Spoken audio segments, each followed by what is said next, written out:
Muy buenas tardes. Aperturamos esta nueva edición de Yapaycuy, el canal exclusivo de poblaciones vulnerables. Tal como dijimos la semana pasada, vamos a continuar desarrollando estos temas referentes al trastorno del espectro autista. El día de hoy, tal lo anunciado la semana pasada, tenemos un diálogo, una entrevista dialogada bastante extensa, en donde una psicóloga, Diana Bojorquez, va a conversar con una madre de familia, Melissa Tuya, que tiene un niño con TEA. Van a dialogar todo lo referente que conlleva pues al enterarse de que el niño ha sido diagnosticado con TEA. Todo lo que han tenido que hacer como familia, los recursos que han tenido que utilizar, los apoyos que han tenido que buscar y los profesionales pertinentes a los cuales han tenido que recorrer. Ese es un poco el recorrido que deben tener las familias cuando hay esta confirmación de tener esta condición, ¿no? Entonces vamos a desarrollar ese tema, van a observar todo lo que han tenido que vivir y es un video un poco extenso, pero que nos deja grandes experiencias. Entonces, veamos el siguiente video. Digo porque como madre de un niño con autismo siempre me gusta hablar con profesionales, con psicólogos que estéis en el día a día conociendo a muchas personas con autismo. Te quería preguntar lo primero, desde tu perspectiva profesional, ¿cómo definirías el autismo, que es algo que sabemos tú y yo que es tan difícil para que todo el mundo lo pudiera entender? Yo lo definiría como un conjunto de características que pueden generar dificultades en la comunicación, en la interacción social y en el juego. Es un trastorno del desarrollo que tiene su origen en el desarrollo del cerebro. Sabemos poco sobre el origen real, pero bueno, esa es la definición. Y en el día a día, sí. Claro, y en el día a día, eso que yo acabo de decir, ¿cómo se ve? Para mí, como madre, el autismo yo creo que es algo que no debe nunca tapar a la persona, eso de entrada. O sea, las personas con autismo es cierto que tienen una discapacidad social, por decirlo de una manera, unas mayores dificultades sociales. Fue una de las cosas primeras que yo vi, que mi hijo no jugaba. En la comunicación, en el lenguaje, mi hijo hablaba y dejó de hablar, que ahora sé que es un motivo para salir corriendo a buscar ayuda profesional. Pero más allá de todo eso, cuando conocemos a una persona con autismo o cuando nos dicen que una persona que queremos tiene autismo, sigue siendo esa persona, sigue siendo Javier, sigue siendo Jaime, sigue siendo Laura o sigue siendo Francisco. Si intentamos poner el foco en la persona en lugar en el diagnóstico, va a ser más fácil entenderlo. Tú trabajas con adultos, la mayoría tienen, si no me equivoco, alto funcionamiento o Asperger, ¿verdad? Sí. Mi universo es un poco distinto porque yo lo que tengo es un hijo que va a hacer ahora 12 años. Lo que veo sobre todo son niños, los inicios del diagnóstico cuando son niños de 2, 3, 4, 5 años, hasta la adolescencia tal vez, y más afectados, la verdad es que más afectados. ¿Cómo distinguirías o cómo definirías el Asperger y el alto funcionamiento frente al general, al autismo? Es difícil, es un espectro, es muy amplio, pero ya me entiendes. Esta punta del iceberg de la alta capacidad y del Asperger. Hay diferencias importantes, como por ejemplo que las personas que tienen diagnóstico de síndrome de Asperger no está asociado a dificultades a nivel de aprendizaje, a discapacidad intelectual. También puede que tengan competencias de comunicación verbal, es decir, que tú los veas que hablan y se desenvuelven, pero sí que hay una dificultad en comprensión, ¿no? Y en como lo más complejo de la comunicación, en las bromas, en la ironía, lo más elaborado. ¿Vale? Entonces sí que esa puede ser la diferencia.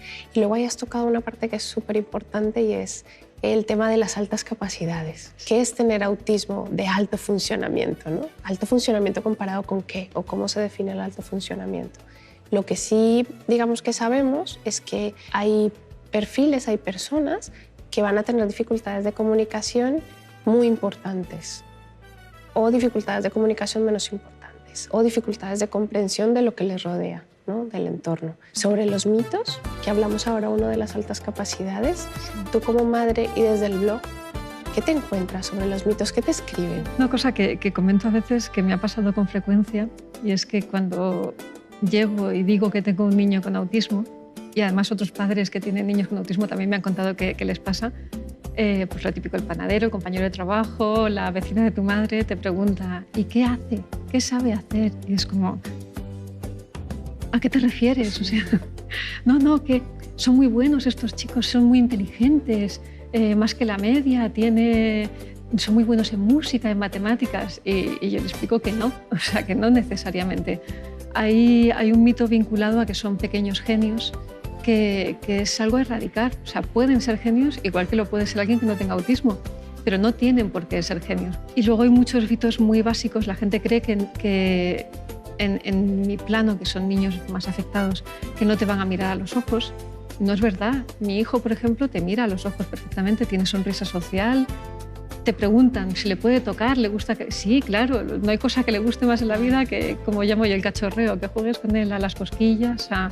Es verdad que hay muchos falsos mitos y muchos vienen vinculados de lo que se ha contado en películas y en series de televisión. Y fíjate, respecto a esos tipos de mitos, yo creo que la gente con Asperger tiene todavía mucho más que combatir. No sé tú cómo lo ves. ¿Cuántas veces te recuerdan a Sheldon Cooper? Bueno, todo el tiempo, todo el tiempo. Creo que, por un lado, al principio decíamos, ¡ay, qué bien! Que haya un personaje que visibilice, pero luego lo que ha hecho es generar la sensación de que todos tienen una capacidad excepcional. Si me lo preguntas en mi día a día, yo sí he visto personas con Asperger que son capaces de ir al detalle o identificar un error que nadie más había podido identificar, súper minuciosos. Pero no creo que sea una condición que esté directamente relacionada con su diagnóstico, es decir, que todos lo tengan. Yo creo que es como cuando se juntan muchas cosas. Entonces creo que el mito lo que hace a veces es que para las personas con Asperger es como intentar pensar que esas dificultades no son tan dificultades. Yo he conocido a adultos que te dicen, no, si mi madre toda la vida estuvo de médicos, como dicen ellos, de médicos y de psicólogos, y le decían, pero ¿cómo va a tener autismo? Señora, si habla. ¿Cómo va a tener autismo si sabe leer? ¿Cómo va a tener autismo si mire lo listo que es? Y yo creo que eso no es la parte importante. La parte importante es que sí que tenemos que hacer una adaptación y un apoyo para permitirles desarrollarse.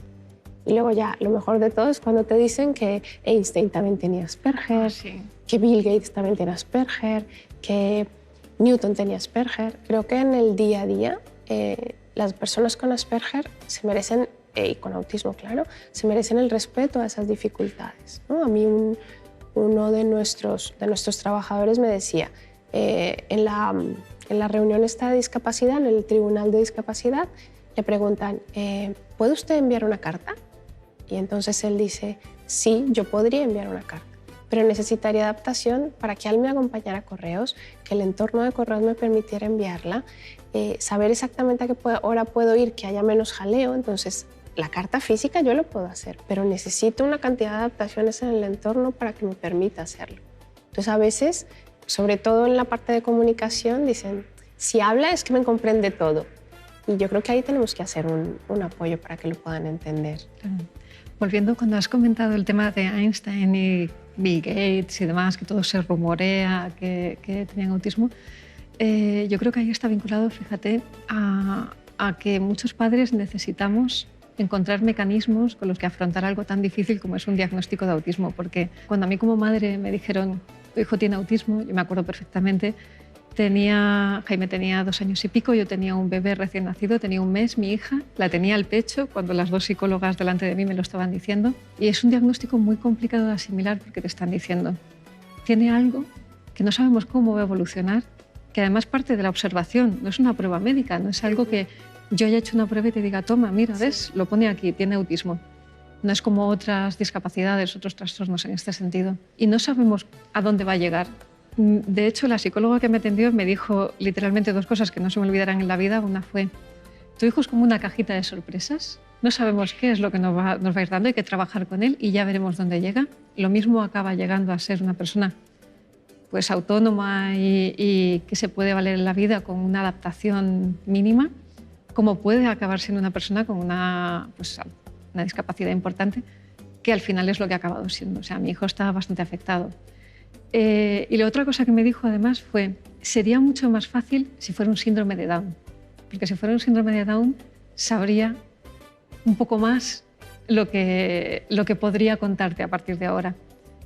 Y es que es verdad, nos sentimos muy huérfanos, entramos en un proceso muy complicado de asimilación, de intentar buscar cómo reaccionar a esto que te han dado de la mejor manera para tu hijo.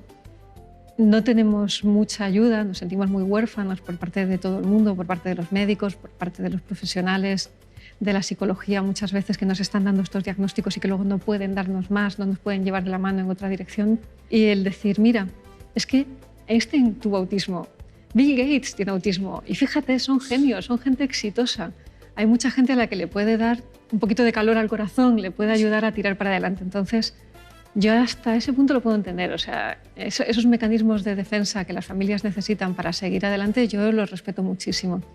Distinto es que procedan de profesionales que tú sabes que sí que están llegando también, o de publicaciones supuestamente profesionales, de asociaciones supuestamente profesionales, o por lo menos con el asesoramiento de profesionales, que todavía están perpetuando un poquito todos estos falsos mitos, todas estas simplificaciones que partiendo desde ese lado, desde luego, yo creo que no ayudan en absoluto. Sí, estoy de acuerdo. Creo que además, que lo hablábamos alguna vez, la incertidumbre es muy difícil de gestionar porque, claro, ante un diagnóstico donde por qué ha pasado no lo sabes, cómo va a evolucionar no lo sabes, cuál va a ser el desarrollo no lo sabes, claro, hay que buscar de dónde cogerse, por dónde empezar.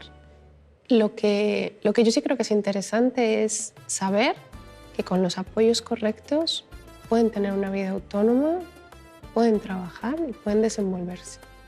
Eso creo que es importante, no perderlo de vista.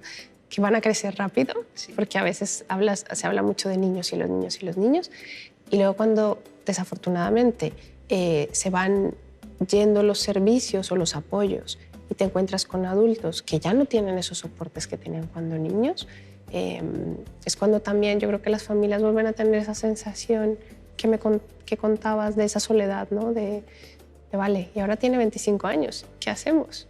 ¿No? Vuelve yo creo que ese proceso. Y sí que se necesitan mucho más apoyo. Pero además de apoyos, yo creo que es un trabajo en cómo les entendemos y cómo les vemos.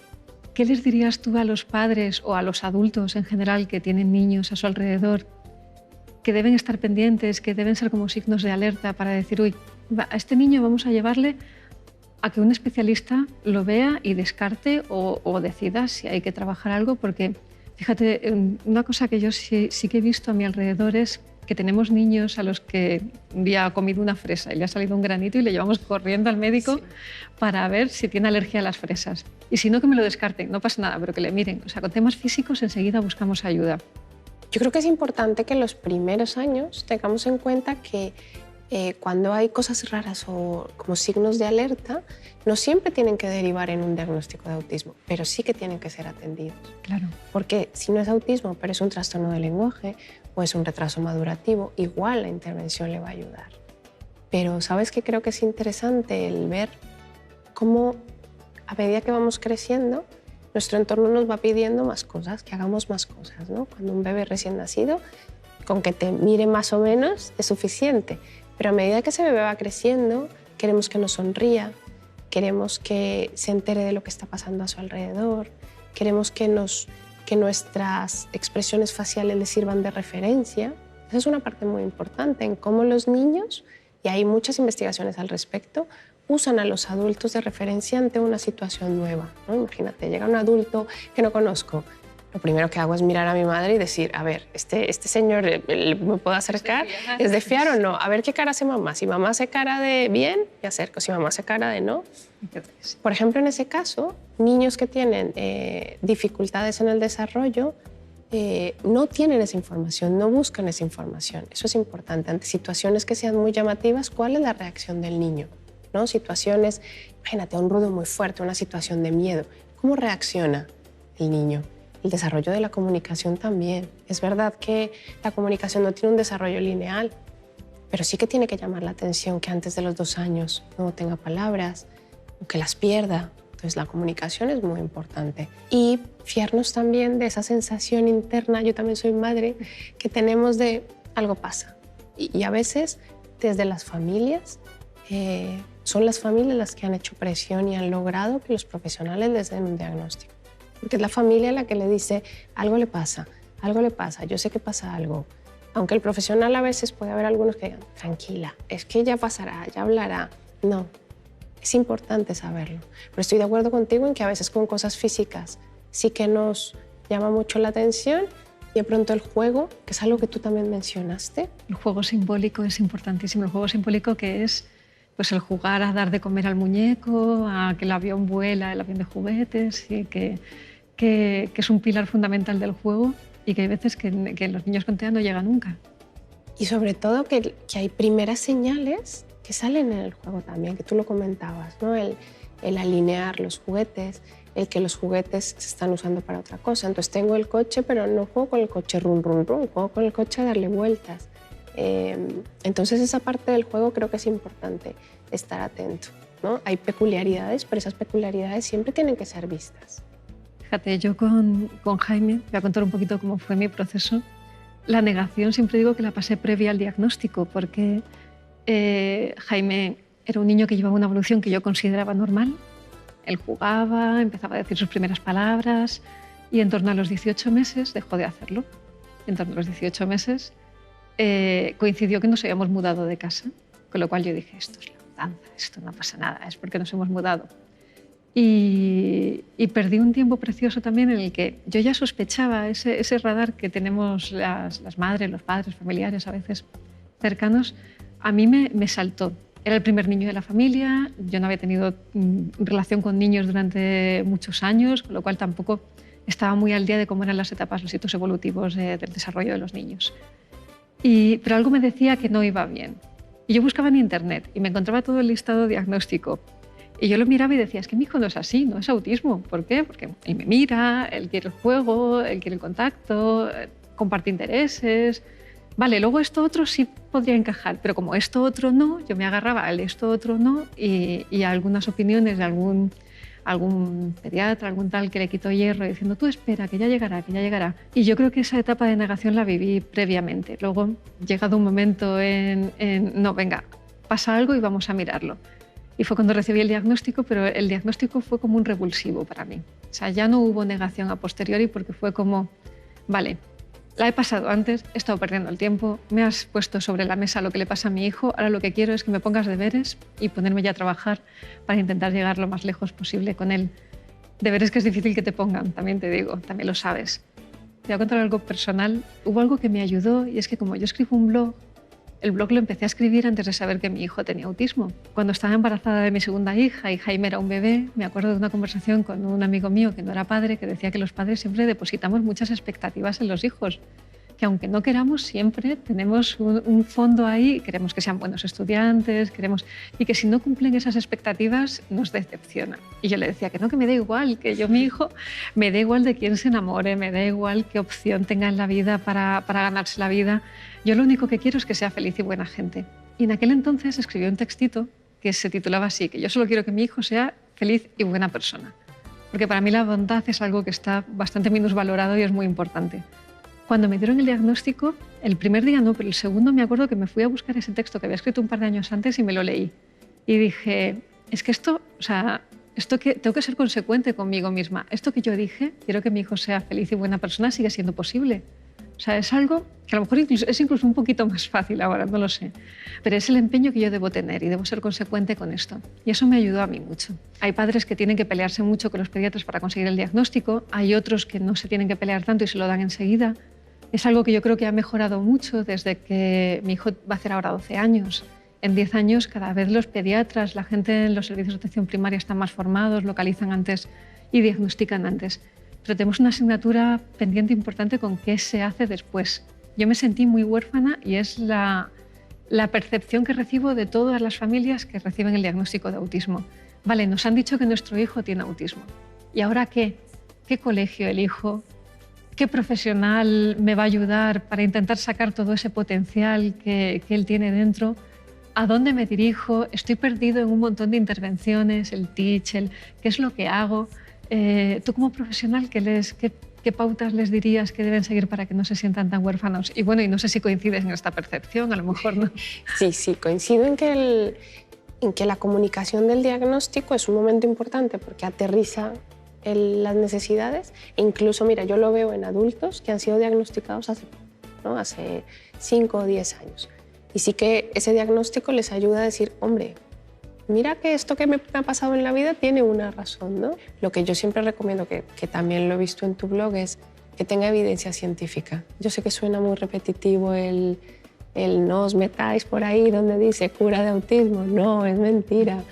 Pero es importante, es importante. Hay un montón de gente que se deja su vida investigando para mejorar la calidad de vida de las personas con autismo. Entonces hay que creer algo, ¿no? Hay que creer que todo lo que es potenciar la comunicación, la interacción social, el aprendizaje estructurado, el que podamos darles un entorno que sea predecible, no que sea estático, que sea predecible, eso también ayuda. Porque creo que no hay que olvidar esa parte emocional, ¿no? Cuando te dicen y te encuentras, supongo que lo has hecho y mucha gente lo ha hecho, ¿no? Cuando pones autismo en internet, lo primero que te sale no es apoya la comunicación, es cura para el autismo. Sí, eso es terrible.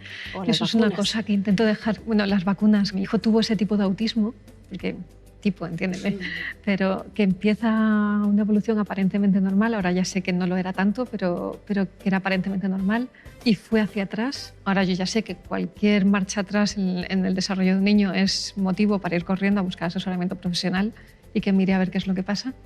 Pero fue precisamente parte de que este autismo regresivo, que culparán a las vacunas. A ver, hay que dejar meridianamente claro, las vacunas no tienen culpa de nada y al contrario, las vacunas hay que agradecerles mucho y a los niños hay que vacunarles. Pero además de las vacunas vienen otro tipo de intervenciones muy discutibles. Como te contaba, te sientes huérfano porque te dan un diagnóstico y te encuentras que no sabes, estás asumiendo emocionalmente eso, que no es fácil, que es una carga importante. Estás intentando entender qué es el autismo, que tampoco es fácil. Seguir con tu día a día en el trabajo, en escuelas, con otros hermanos, transmitir eso a la familia, abuelos, a tíos, a quien sí, a quien no. O sea, son como muchas cosas a la vez y además, sin una preparación previa, muchas veces tengo que decidir ahora en manos de quién pongo a mi hijo. Nos sentimos muy, muy, muy huérfanos. Los médicos no te llevan de la mano. Yo lo comparo muchas veces con una sobrina que tengo que tiene diabetes. Más pequeñita que lo que era mi hijo, pero bueno, muy pequeñita. Le diagnosticaron diabetes de tipo 1. Es un problema, hay que asumirlo, hay muchas cosas en común, puede haber negación, pero realmente es que tienes un diagnóstico y tienes un médico que te dice va a ser duro, no vas a dormir, tienes que estar muy pendiente del niño, pero si haces esto, esto, esto y esto, todo va a ir bien. A nosotros no nos pasa eso. Y esa orfandad hace que muchas veces caigamos en los cantos de sirenas de gente que nos vende algo que es imposible, porque tu hijo es lo que tú más quieres en el mundo. Si alguien llega y te dice, puedo curarlo, quieres creerlo, o sea, quieres creer que eso es así. Por mucho que te repitan, no es una enfermedad, es una característica de la persona, no se cura. Claro que tienes que trabajar para que alcance un potencial máximo y sea feliz en este mundo, pero no se cura, el autismo va a estar presente siempre. Te explican, tal se curó, no te paras a pensar si a lo mejor era un falso diagnóstico o alguien mal diagnosticado, que también pasa, que hay veces que yo he conocido niños que les han diagnosticado con autismo y luego no era autismo, luego era un trastorno específico del lenguaje, era otra cosa. Pero eso no es que se haya curado de tener autismo, eso es que era otra cosa, es que hubo un profesional que dio mal un diagnóstico en un momento puntual. Y acabamos cayendo en dietas que no tienen sentido, quitarle el gluten a niños que no son celíacos, quelaciones, que es una cosa absolutamente nociva para su salud. Insisto, porque nos seguimos viendo huérfanos.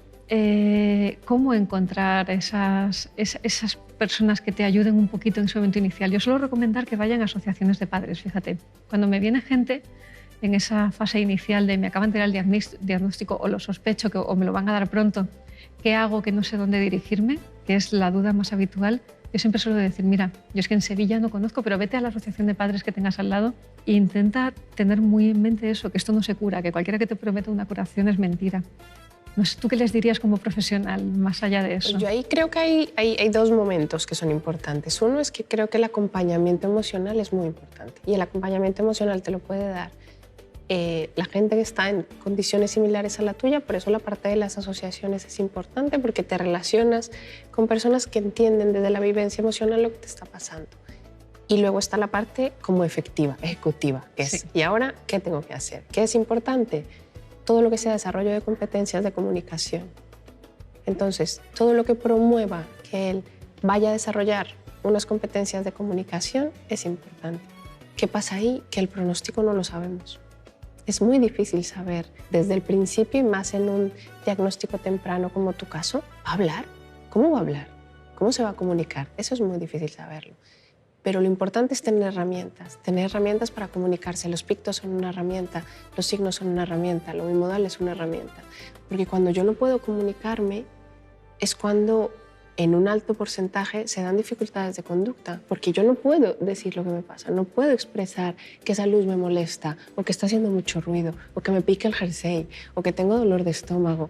Entonces hay que dar herramientas para comunicarse. Yo creo que eso es clave, las herramientas para comunicarse. Estoy completamente de acuerdo. Y el leer mucho, pero leer bien, leer de experiencias de familias, leer qué ha funcionado, qué ajustes puedo hacer. Yo creo que las personas con autismo están dentro de una familia que también tiene vida de familia, ¿no? Y tiene hermanos y tiene abuelos y hay que seguir yendo de vacaciones y hay que ir a la compra y hay que hacer un montón de cosas. Entonces, esa persona tiene que hacer parte de ese sistema. No podemos condicionar todo a esa condición, porque entonces no le estamos dando las oportunidades de relacionarse y de hacer la vida normal, ¿no? Lo que llamamos con vida normal. El término normal no me gusta, pero lo que llamamos con vida, pues de rutina, de todos los días. Entonces sí que es importante tenerlo en cuenta, el cómo incluirlo dentro de todo lo que hacemos.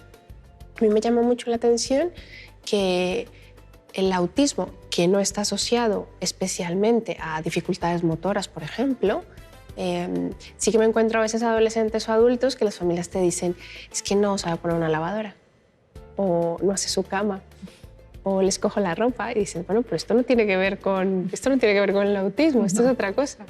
De hecho, alguna vez escuché en una conferencia a alguien que decía, si un niño es capaz de manejar un smartphone, es capaz de poner una lavadora y es capaz de poner un lavavajillas y es capaz de ir a la compra, ¿no? Entonces también eso es importante, esa parte de autonomía, con los apoyos que requieran. Pero si esa parte de hacerlos vivir el día a día, hay que ir al banco, hay que ir a la peluquería, hay que ir a casa de los abuelos en Navidad, hay que ir a un centro comercial, con los apoyos que requieran, repito, pero hay que salir, ¿no? Cada vez más pasa, pero todavía sigue pasando que muchas familias que tienen una persona con autismo no salen, no quedan con amigos, no se van de vacaciones, o lo hacen muy poco, o no tan lejos como quisieran, o no tantos días como quisieran, porque tienen miedo. Yo creo que en gran medida ese miedo tampoco es fácil, tampoco la sociedad lo pone fácil, a veces es complicado. Tú te encuentras con un niño que con 3, 4, 5 años tiene rabietas, tiene problemas conductuales ante determinadas circunstancias y todavía a esa edad más o menos lo puedes manejar, pero cuando eso puede pasar con 10, 11, 12 o 16 años, las familias realmente tienen miedo de salir a la calle, sobre todo si necesitan todavía en momentos puntuales ejercer fuerza para tenerles bajo control. Son cosas que asustan, pero yo ahí siempre digo que hay que intentarlo. Desde el blog yo intento normalizar eso, o sea, intentar hacer ver que hay actividades que se pueden hacer y que hay que intentar hacer. Hay cosas que no. Te voy a poner un ejemplo. Me gusta ir mucho con mi hija al cine. A Jaime no le gusta nada ir al cine. Lo de entrar en una sala a oscuras y estar viendo una película no quiere. Eso obliga a lo mejor a veces a separar la familia y que pues yo me vaya con mi hija al cine y Jaime esté entretenido en el parque, en el columpio con su padre. Pero otras cosas que no sabes si le van a gustar o no, por lo menos hay que intentarlo. Ve. A lo mejor duras 5 minutos y te tienes que volver, pero por lo menos lo has intentado y ya lo sabes. A lo mejor te sorprendes y descubres que estás allí un montón de tiempo pasándolo muy bien y mira qué bien. Sé que es más fácil decirlo que hacerlo, porque hay veces que esto implica unos gastos, una organización de tiempo y demás, y experimentar no siempre es algo que está a nuestro alcance. Pero siempre que se pueda yo creo que hay que intentarlo. Hay que salir de casa y hay que llenar la casa de gente, que es una cosa que yo también creo que les enriquece. Por ejemplo, en mi casa todos los miércoles vienen un montón de niños a jugar. Nos gustan mucho los juegos de mesa y los juegos de rol. Y tenemos amigos que tienen niños de la edad, compañeros de mi hija, y yo procuro que todos los miércoles por la tarde, que es un día que tenemos libre de tareas y terapias y demás, se llene la casa de niños. Y Jaime los mira y se ríe y está pendiente y yo creo que le ayuda. Y ayuda a esos niños y a esas personas que vienen a casa a que entiendan también pues, que Jaime tiene autismo, que no pasa nada, normalizar toda la situación. Porque luego hay gente también que no solo que no salga de casa o que le cueste mucho salir de casa, sino que le cuesta mucho también invitar a gente a casa, que entre gente en su casa. Porque mi niño se comporta raro, porque de repente hace esto, o chilla de esta manera, o come y no es muy agradable de ver porque lo hace a su manera. una especie de vergüenza también que hace que no inviten a la gente a su casa. Y yo muchas veces digo eso, digo, oye, hay que salir y hay que intentarlo, pero también hay que traer a la gente a tu casa y que lo vea, igual que lo harías si el niño no tuviera una discapacidad, igual que harías fiestas de pijamas, igual que harías quedadas con amigos en casa. Y insisto, es mucho más fácil decirlo que hacerlo. Es como todo en esta vida, pero bueno, hay que saber el ideal para luego intentar llegar hasta él. Pero ahí tú tocas algo importante y es que si entendemos que el autismo está relacionado con dificultades para relacionarme socialmente, para la interacción social, es ¿cómo aprendo a relacionarme? Pues haciendo. Es como, ¿cómo aprendes a bailar? Bailando. Viendo un tutorial no lo vas a aprender. Efectivamente. ¿Cómo aprendes a hacer otras cosas? Haciéndolas. Entonces, si no hay espacios de interacción, va a ser muy difícil aprender esas habilidades, porque son habilidades, y esto ya te lo digo con los adultos, que no existe un manual, no existe un libro de cómo debe ser. No, hay que hacerlo. Hay que hacer entrevistas de trabajo para saber cómo se hacen las entrevistas de trabajo y en eso les damos soporte. Entonces hay que buscar esa relación.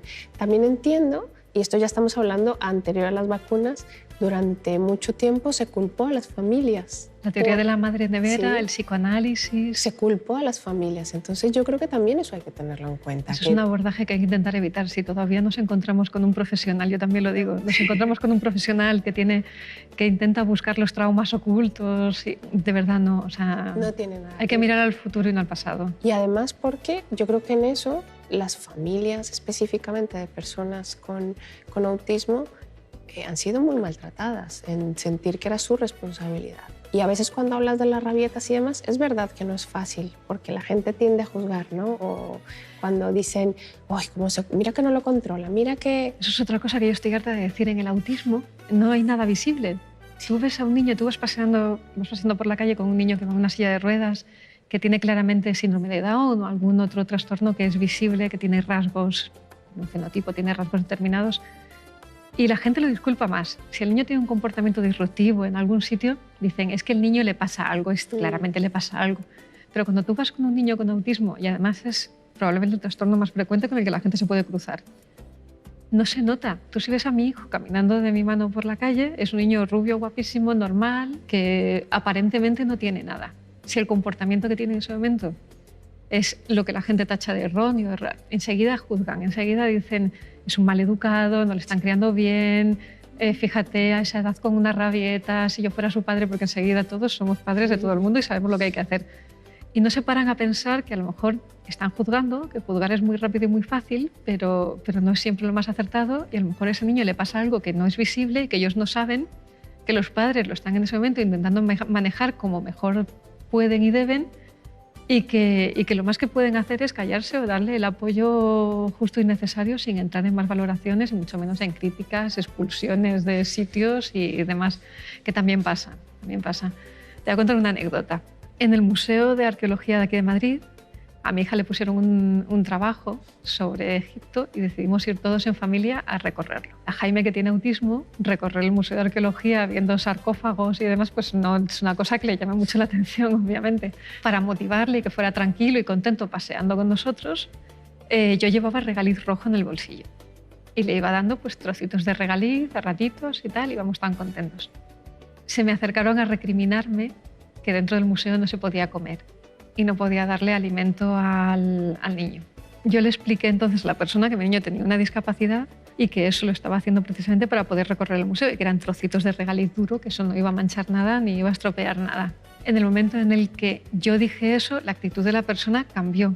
Pero probablemente si esa persona no se hubiera acercado a mí a interesarse sobre por qué yo estaba comportándome de esa manera, se hubiera quedado con, mira qué maleducada es esa señora que está ignorando lo que está poniendo aquí de que no se puede dar de comer a nadie y está dando de comer al niño. Es un ejemplo muy tonto, pero que indica una dificultad que tenemos los padres con autismo. Se llama la discapacidad invisible. Sé que el autismo no va vinculado siempre a discapacidad y yo siempre tiendo a hablar de discapacidad porque es verdad que mi hijo sí que la tiene. Pero es invisible y eso no siempre facilita las cosas en el día a día. Es una cosa que añade un poquito de complejidad todavía más a un trastorno que ya es complejo de por sí. Lisa, una cosa que me gustaría preguntarte es, ¿qué te preocupa de la educación de tu hijo? Sé que es una pregunta muy grande, pero tú como madre, ¿qué ves ahí como más importante en cuanto al tema educativo?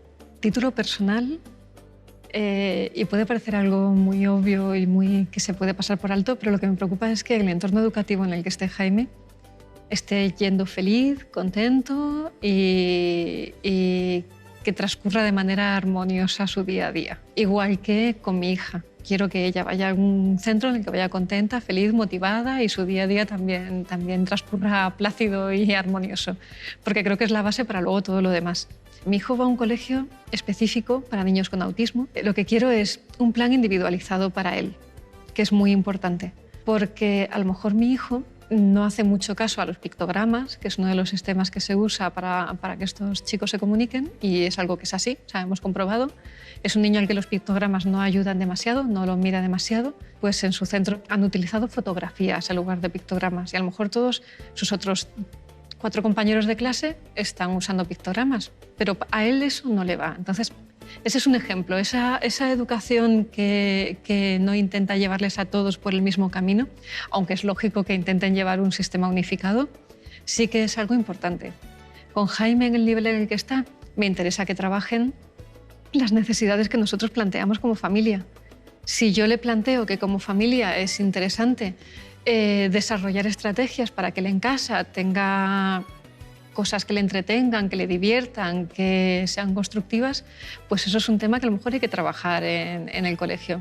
Si yo les comento que me parece importante que con la edad que está entrando, que son ya casi 12 años, el deporte y el gastar energía mediante el deporte es algo que me parece relevante, y que, por ejemplo, en casa nos gusta salir a correr y nos gustaría poder salir a correr con él, pues a lo mejor pueden trabajar con él eso, el que pueda salir a correr con nosotros. Esa atención personalizada y esa atención a las necesidades de la familia, el escuchar lo que la familia le transmite al profesional, yo creo que es clave.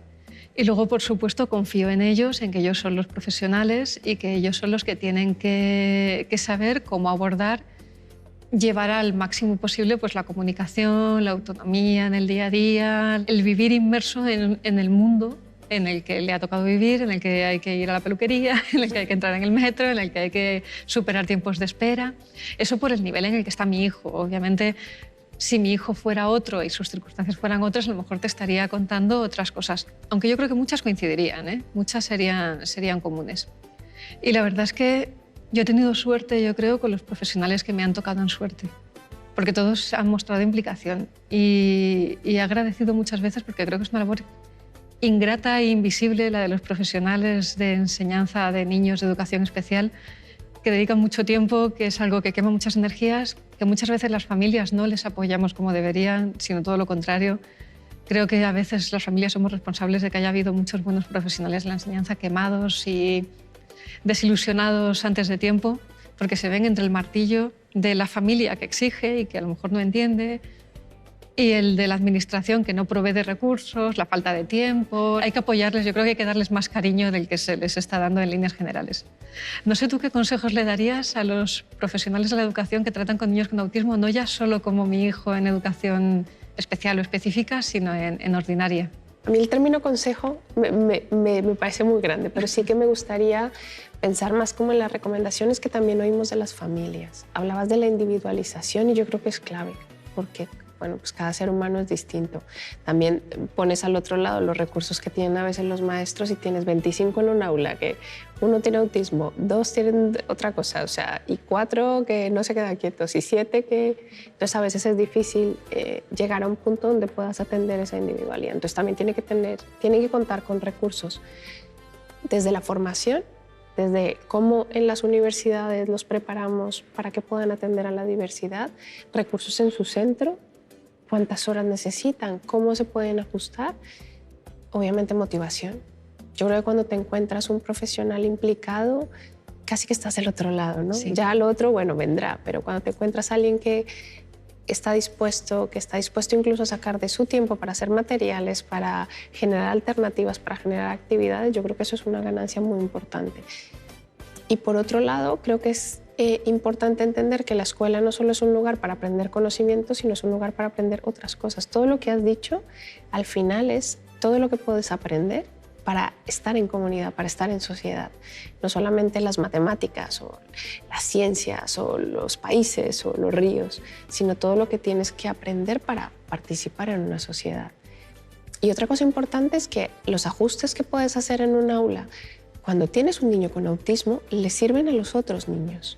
Yo tengo hijos que no tienen autismo, pero en casa hay pictos, hay dibujitos de es la hora de comer, de es la hora de irse a la cama y les funcionan fenomenal. Y no tienen dificultades de comunicación, pero sí que les ayudan a anticipar lo que va a pasar.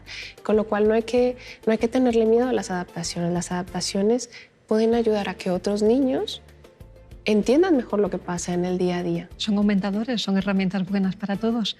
Mi hija era un bebé cuando empezamos a trabajar con Jaime y le introdujeron el sistema de signado de Benson-Sefer, que es una cosa como muy técnica, pero básicamente es que como era muy pequeñito y no hablaba, con signos nos pedía cosas, tú lo sabes bien.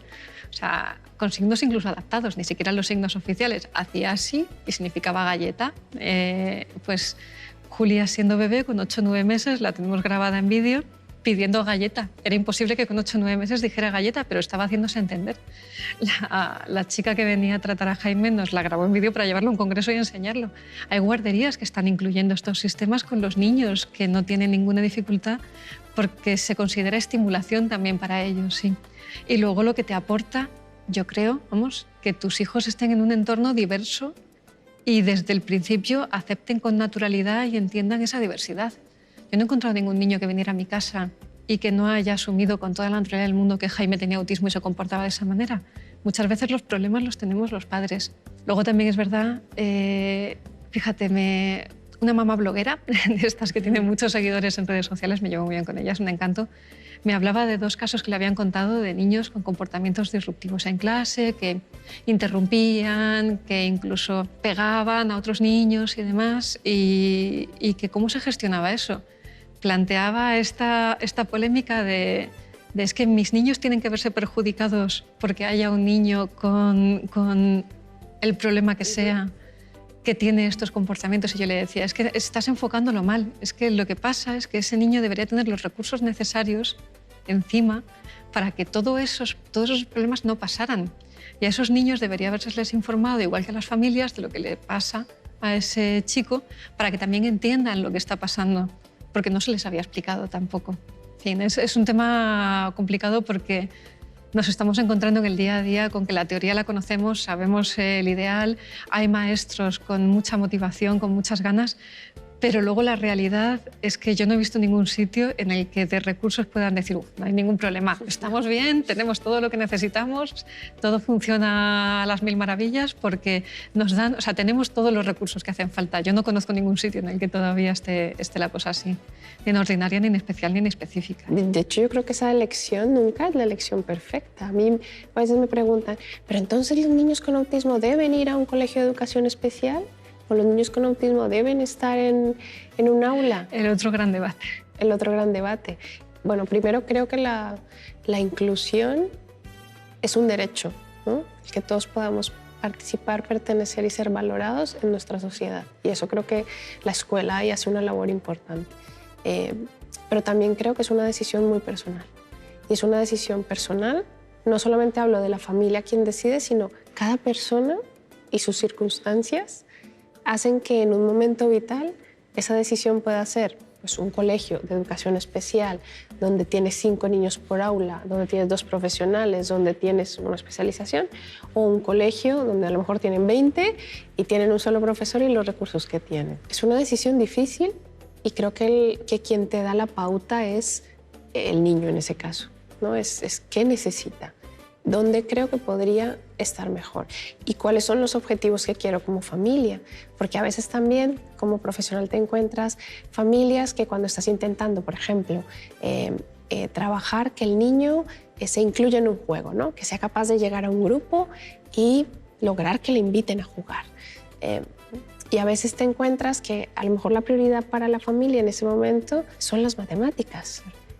Entonces, bueno, sí, tenemos que llegar a un punto en que las necesidades a nivel social y de comunicación tengan un impacto y valorar, bueno, esas necesidades, digamos, de conceptos que tan importantes son ahora, ¿no? O que tanto le van a permitir el relacionarse, el tener un grupo de pertenencia, el tener amigos, el jugar, el disfrutar. Entonces sí que creo que es difícil porque tiene que haber ahí un encaje. Y luego lo que hablabas de los recursos, a veces es un tema de recursos. Te encuentras profesores con toda la implicación del mundo que no tienen horas físicas para poder atenderles. o que este año les toca aquí, el otro año les toca aquí, el otro año les toca en otro. Sí. Y el pobre va un poco poniendo semillas, pero no llega mucho más. Como en muchos temas del autismo, no hay una respuesta tajante para todos. No, no lo hay. Está claro que depende de cada familia, cada circunstancia, del lugar de España en el que se encuentren, de muchísimas cosas. Sí que es verdad que mi experiencia como familia y hablando con otras familias es que la escolarización realmente es una parte que para muchos es un horror, una pesadilla y un dolor de cabeza. Así de claro es. En primer lugar, porque muchas veces el diagnóstico te llega cuando tienes que tomar la decisión de en qué colegio, en qué centro escolar meter al niño, porque te llega en torno a los 2, 3 años, o te llega un poco más tarde cuando está en infantil, pero también afecta a esa decisión de le cambio, le llevo a otro sitio. Los dictámenes tardan en llegar, o sea, que miren a ver cuál es la opción ideal unos expertos para tu hijo es una cosa que no es para el día siguiente, desde luego. La cantidad de colegios que hay a tu alcance se reduce notablemente cuando tienes un niño con unas necesidades especiales. Y luego está el debate de la inclusión o el específico o el especial. Yo soy una defensora a ultranza de la inclusión, creo que es a lo que se debe aspirar, o sea, creo que es el objetivo, porque es, como tú decías, a lo que toda persona tiene derecho. Yo querría que mi hijo fuera al mismo colegio que mi hija, no solo ya por una cuestión de intendencia familiar, que también, pero sería lo ideal. Pero ese ideal estamos muy lejos de haberlo alcanzado. O sea, la inclusión real no se está dando en este país en ningún caso, solo por lo que yo he visto, con los niños que curricularmente van mejor. O sea, mi experiencia es que la mayoría de los niños en infantil entran en centros inclusivos, o sea, centros ordinarios, con distintos tipos de apoyos y demás, pero entran todos ahí, casi todos. Y luego, según van sumando cursos y la exigencia curricular aumenta, si ese niño no es capaz de dar respuesta a eso, o si tiene comportamientos muy disruptivos que no hay recursos ni medios ni manos para manejar en el centro, esos niños se van descolgando, van cayendo a la especial, que es donde hay ratios más pequeñas, a lo mejor son 4 o 5 niños por clase solo, profesionales más preparados, y acaban casi todos ahí. Al instituto llegan muy pocos realmente. Llegan los que están realmente en lo más alto del espectro y lo han podido gestionar además mejor.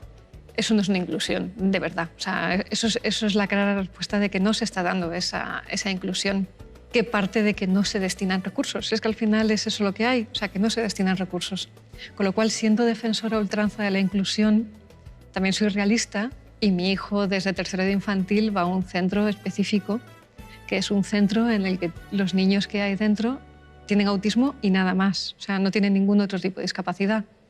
Porque por la vía pública lo que se nos ofrecía era un centro especial, que son centros en los que hay niños con distintos tipos de discapacidad. Y esta opción que yo tengo del centro específico la hay en Madrid, pero además en otras zonas de España tampoco existe esta opción. De hecho, en diferentes comunidades autónomas se gestiona de diferente manera también. Es un tema muy complicado que a las familias nos produce muchísimos dolores de cabeza, que además estamos vendidos mucho al maestro que te toque al otro lado, que como tú decías cambia, entonces es como este año bien, al año que viene regular, al siguiente mal. La línea de trabajo que llevaba mi hijo ha desaparecido de repente, volvemos para atrás.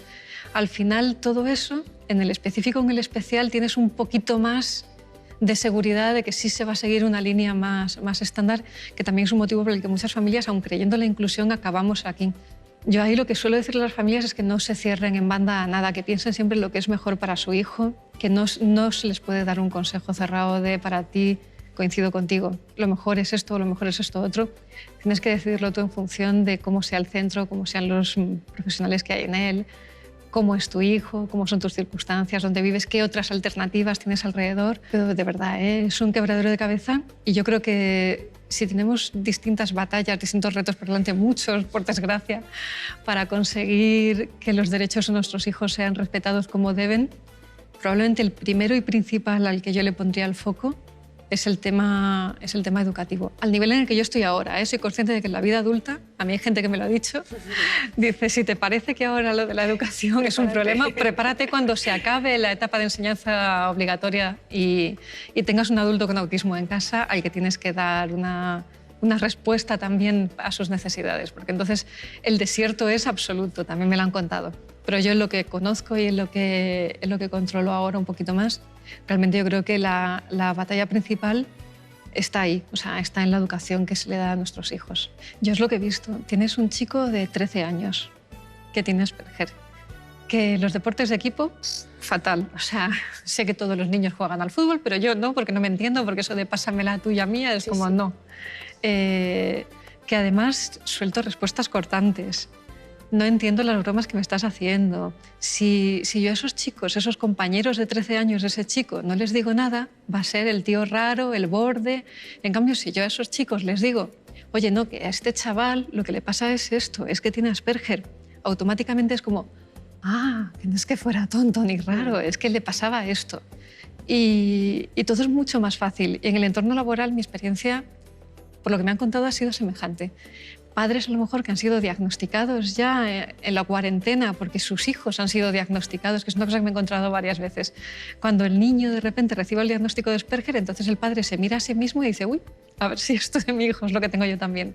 Van, lo miran, le ayuda a entenderse a sí mismo, le ayuda a explicar muchas cosas que le habían pasado, lo cuenta en el entorno laboral, se atreve a dar ese paso y le pasa igual, que de estar medio aislado, de haber sido mal entendido muchas veces, lo que recibe a cambio es más apoyo, más comprensión. Puede que también, que eso es contra lo que hay que luchar, pues le caiga con mito encima, le caiga alguna etiqueta que sobraba antes de tiempo, pero yo creo que merece la pena el riesgo. Es muy complicado animar a la gente a dar este paso porque lo tienen que dar voluntariamente porque ellos están convencidos de que deben darlo, no porque alguien se lo diga. Pero yo sí que estoy por la labor de contárselo. Y en los colegios, los niños que están más afectados, a veces también pasa que los colegios no informan a las familias de los niños. Puede que incluso a los niños sí se lo hayan más o menos adaptado para que entiendan que ese compañero es diferente, pero no han dado el paso más allá de a las familias contarles también, oye, mira, en clase hay un niño que le pasa esto, que sepáis que no pasa nada y darles un poquito de divulgación bien entendida.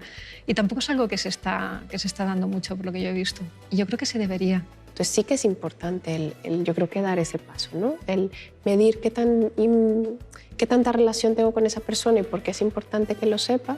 Yo, un consultor que me preguntaba, es que no sé si decirlo o no, entonces hicimos como categorías, ¿no? Es como, la chica del supermercado no es necesario que lo sepa, salvo que te pase algo en el supermercado, pero esa no. Pero tu compañero de trabajo sí, porque a lo mejor puede entender o puede también aprovechar el que tú percibas de una manera distinta, ¿no? A veces es fascinante, a veces cómo perciben las situaciones sociales y los entornos. Es muy interesante cuando te sientas a los que te pueden explicar cómo lo ven, pues cómo perciben lo sensorial, cómo perciben las interacciones, cómo perciben a veces lo erráticos que somos, las personas que no tenemos ese diagnóstico. Entonces sí que es muy interesante, lo puede enriquecer. Desde el entorno laboral lo que vemos es que claro que pueden hacer un trabajo productivo y de calidad, pero además enriquecen el entorno. Y ese enriquecer el entorno es lo que nos va a permitir a largo plazo que el autismo haga parte de nuestro día a día, ¿no? No solamente en las familias, sino a nivel social. Pero entiendo ese miedo porque a veces las etiquetas hacen daño.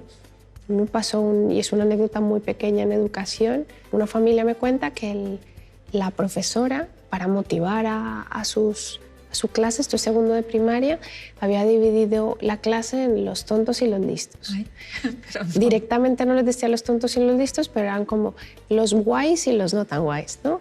A día de hoy. A día de hoy, sí. Lo que decía la profesora, porque yo me reuní con ella, era que era una estrategia de motivación, ¿no? Porque si estabas en un grupo querías pasar al otro. Le digo, bueno, eso podrá aplicar a algún alumno, pero habrá otro que ya desde ahora se sienta quede etiquetado como tal para toda la vida. Y diga, pues ya, ¿para qué me voy a...? O sea, si no lo entiendo, ¿para qué me voy a esforzar? Entonces sí que es importante el que a veces usamos esas herramientas creyendo que son de motivación y no lo son porque están afectando. Entonces cuando yo he tenido una historia de fracasos escolares, laborales, en relaciones, demás, sí que es importante el que el diagnóstico me ayude a entender por qué me pasa eso. No solo porque me pasa, sino bueno, ya que lo sé, ¿qué ayudas necesito? Pero entiendo también el temor de esa etiqueta para siempre. Por eso hay que divulgar también lo que hablábamos al principio de la charla, que hay que ver a la persona. Sí. Hay que ver a Juan y hay que ver a Laura. Y tendrán TEA, tendrán Asperger o tendrán autismo. pero son Juan y son Laura que le gustan unas cosas, tienen un carácter, uno es más tranquilo, otros más... Y no todo se explica, eso es una guerra mía también, muy mía. No todo se explica por el autismo, igual que a mí no se explica todo de cómo soy yo por el hecho de que sea de Asturias, no tiene que ver. Habrá cosas que marquen mi carácter, pero soy mucho más complejo. Todo ser humano es muy complejo y ellos son seres humanos como tú y como yo. Y es verdad que la etiqueta a veces tiene tanto peso que tapa al ser humano, que ya no vemos a Juan y ya no vemos a Laura. Estamos viendo al Asperger y no puede ser, no puede ser. Ha sido un placer charlar contigo. Igualmente, Melissa. Ha sido un honor y un placer las dos cosas. Igualmente, me ha encantado verte tan natural y tan abierta con algo tan personal como la vivencia de tener un hijo con autismo, pero creo que ha logrado, por lo menos en mí y supongo que en muchas personas, el sentirse abierto y tener... Nuestro agradecimiento eterno a BBVA y Aprendiendo Juntos por habernos ofrecido este hermoso trabajo muy didáctico que nos ayuda pues a enfocar un poco lo que viven nuestras familias cuando tienen esa confirmación de que un niño pues tiene el trastorno que estamos desarrollando. La siguiente semana tendremos a 2 personas que han sido diagnosticadas con TEA a los 28 y 30 años. Ellas nos desarrollarán de todo lo que han sentido al interior. Si bien es cierto, el día de hoy en el video que hemos observado, estamos viendo lo que viven las familias, pero no vemos lo que viven la misma persona que ha sido diagnosticada. Entonces la siguiente semana tendremos este video que seguramente nos va a dejar también grandes experiencias. Agradecemos infinitamente los comentarios. Como hemos dicho en ediciones anteriores, vamos a seguir desarrollando más o menos hasta fines de febrero estos temas referentes a TEA. También agradecemos los likes que nos están haciendo llegar y todos vuestros comentarios. Muchísimas gracias por hacerse parte de este canal, Yapaycuy, canal exclusivo de poblaciones vulnerables. Hasta la nueva edición de la próxima semana, Dios mediante.